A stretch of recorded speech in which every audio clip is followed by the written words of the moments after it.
Governor ng Cagayan, sabi niya he is ready to resign if the alleged influx Chinese students in his province is proven to be a national security threat.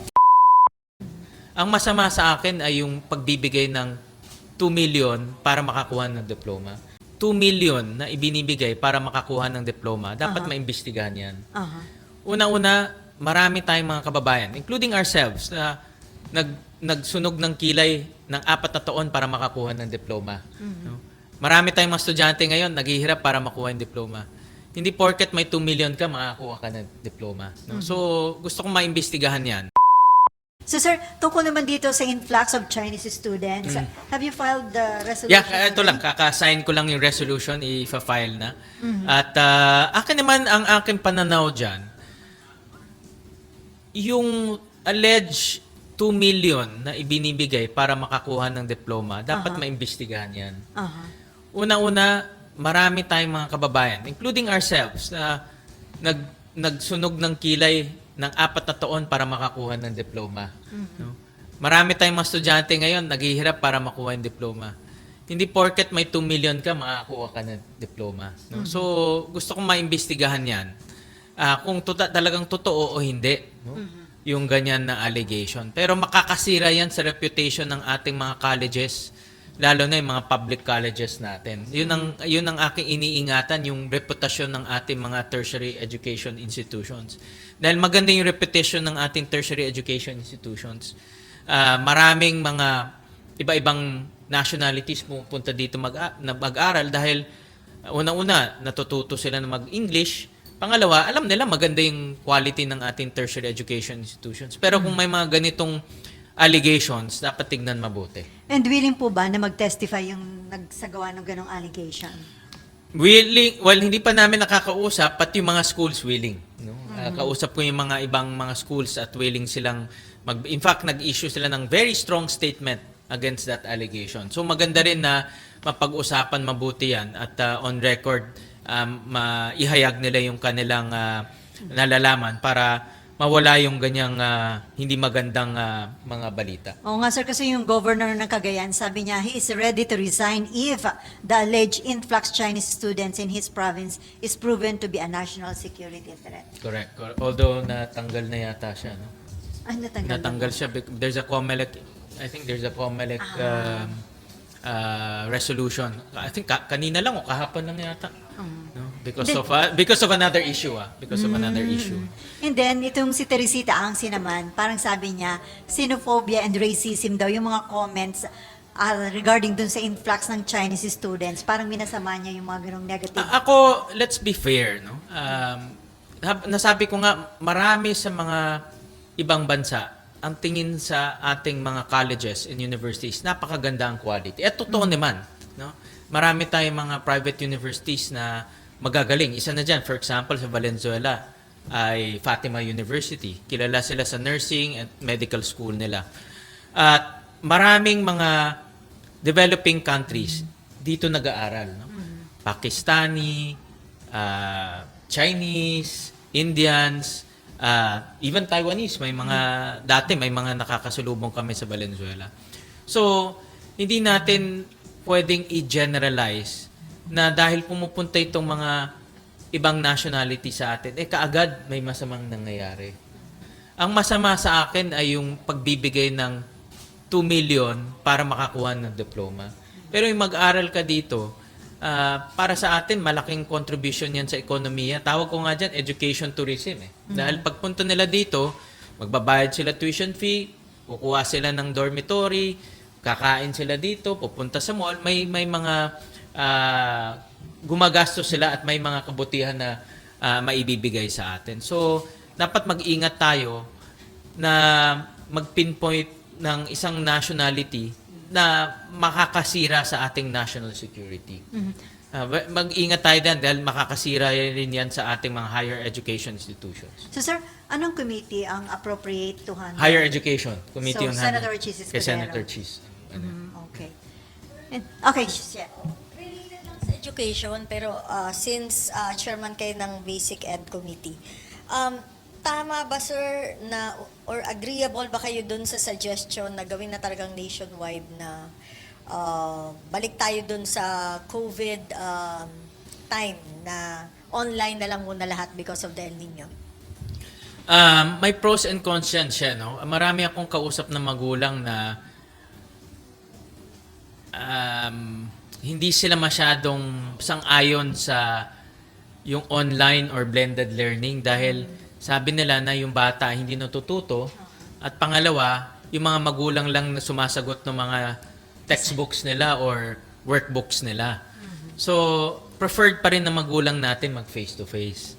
Pero alam ko, napakainit ang panahon ngayon. Marami nagsuspend ng mga klase. In fact, dito sa Metro Manila, ang dami nagsuspend. So, ang nakikita ko dyan, to immediately, dahil yung pag-transition natin, 4 years to 5 years pag-aralan kung pwede pang iksian. Kung kayang gawing 1 year or 2 year, para makabalik na tayo sa dating calendar natin. Yung dating calendar natin, yun ang bagay sa atin. Dahil sanay na tayo doon, at hindi pumapasok yung bata during summer. At nakikita natin, nakikita ko dito, at sabi rin ng maraming experts, baka itong ganitong napakainit na summer, maging new normal na no, sa bansa natin. So, ang ibig sabihin, April, May, papalo na ng mga between 35, 40, 45. No? So, talagang mahirapan yung bata pumasok at mag-aral. Lalo na almost 99% ng public schools natin ay walang aircon. No? So, nakikita ko dyan, mag-slow transition tayo. Pero ngayon, nandito tayo, yung mga areas na napakainit, wala tayong choice kung hindi mag-blended learning muna o yung tinatawag nating distance learning or online learning. Ibig sabihin sa bahay na muna. So, ang principals natin, dapat alisto sila.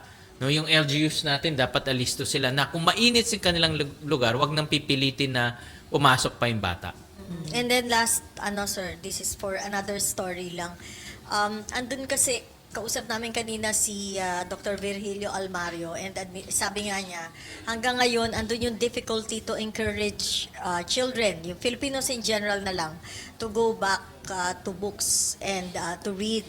As the chairman of the committee, ano yung pwedeng gawin ng Senado or ng committee nyo para maibalik natin or maibalik uli natin yung interest sa pagbabasa, lalo na ng mga bata? May magandang observation yan. No? Meron akong dalawang isa balak gawin at isa gagawin. Ito simple lang to. No? We're declaring the month of March no, as the National Reading Month. Para ang bata ay mahikayat magbasa at bumili ng libro. At lahat ng mga may kinalaman na mga ahensya, mga institusyon at organisasyon tumulong sa paghihikayat na magbasa ang bata. No? At in addition to that, yung mga bookstores, hinikayat rin natin magbigay ng discount kasi kailangan bumili ng libro. That's number 1. Number 2, pinag-aaralan ko yung posibilidad na i-ban ang cellphones sa loob ng classroom sa mga bata. No?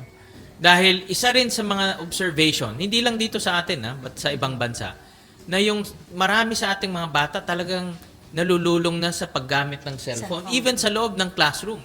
Dapat nagbabasa sila pero nanonood ng YouTube, nanonood ng TikTok. No? So, pinag-aaralan ko ngayon na i-ban na yung paggamit sa mga bata lang, no? Paggamit ng cellphone sa loob ng classroom at sa loob ng school hours. Pwede lang yan, ilalabas lang nila kung uwian na. No? Pero during time of school hours, i-ban na yun. Dahil nauubos talaga yung oras nila sa katitingin ng cellphone. Lalo na ngayon, ang social media, very accessible na. Pero yung students, elementary lang pinag-uusapan, yung sa banning of phone o up to Hanggang all levels? Itong bill? Yung bill, sir, na ipafile Bawal mo, yung yung no cellphone. Basic education. as a basic lang. education. Ba't mga elementary may mga cellphone sila? Marami nang may cellphone ngayon. Hanggang senior high school. Marami nang may cellphone. Ay, hindi lang yung cellphone kasi takes away reading time. Yun ang mga pag-aaral na nakita ko. And it takes away also study time. No? So, and also social time. No? Dahil hindi na sila nag-uusap ngayon. Ha? Oo nga, kaya itong National Reading Month on November is to encourage yung pagbili ng libro. Kasi sa Google na Oo, lang. marami. But iba pa rin yung experience ng pagbili ng libro. Pero kung ang importante dito, nagbabasa. No? Yun ang importante. Sir, sa cellphone ba? Ano yun, sir? Paano yun? Kailangan pa yun ng batas? O Kailangan ng batas yan. Kailangan ng batas yun. So, we're studying first and then we will craft. No? But yan ang trend ngayon, even in the United States, yan ang pinag-uusapan ngayon dahil nga yung nakikita nilang trend na maraming negatives sa pag-over, hindi naman totally yung pag-over na gamit ng cellphone. Pwede naman, but I think may force of law para mas Pag may batas. Umani naman ito ng iba't ibang reaksyon mula sa ating mga netizens. Ayon kay Alex San Jose, wow, pati diploma penny peke na dito ng mga Chinese. Pahayag naman ni Rhea Suarez dahil sa korupsyon kahit pati pag-aaral mina magic na lang. At ito naman ang saloobin mula sa ating kababayan na si Roy Torres, pambihira mga Chino pumunta pa talagang Pinas para lang magpagawa ng diploma.